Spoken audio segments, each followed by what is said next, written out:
All right, and there were all sorts of other reports out there about things that are happening behind the scenes there. Kimberly, I know you're making phone calls. What is your sense of the very tenuous status of Matt Nagy in Chicago?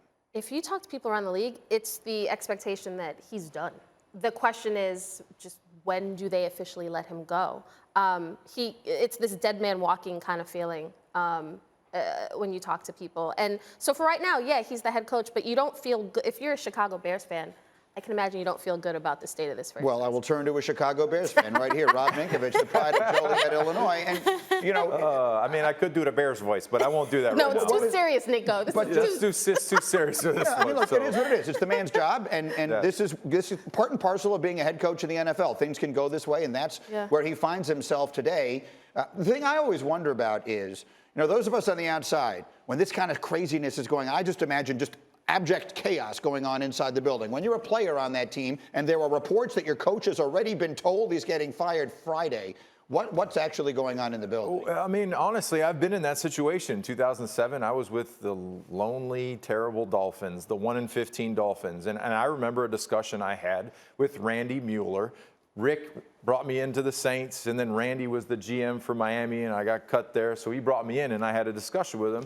And I was asking him about playing time because I wasn't playing at all. And they were 0-10 at the time. Mm-hmm. And we were talking, and he said, listen, everyone's going to be gone. I brought you here. Coaches are going to be gone. Everyone's going to be gone. Well, even the GM was gone after that. So everybody was He told you to fired. be patient, and He then he got and then fired. he was done. Yes, Yeah. he said, be patient. I brought you in here. We're going to have to wait this thing out. A new regime is going to come in, and then that'll be your opportunity. Well, then they all got fired, and then Parcells came in. That was my opportunity, but it didn't work out. But that's the situation. When you're in a team where the head coach might be gone and you're the player, you're just focused on your career. You're trying to maximize the time that you have on the field to where if you have another opportunity, usually the coaching staffs, when they leave, the players, there's a different staff that comes in and they have a different mindset with type of personalities they want on the team. Yeah, everyone's got to kind of watch out for themselves. Sacho, you played for that team. You played a season under Matt Nagy in Chicago. What is your sense of all this?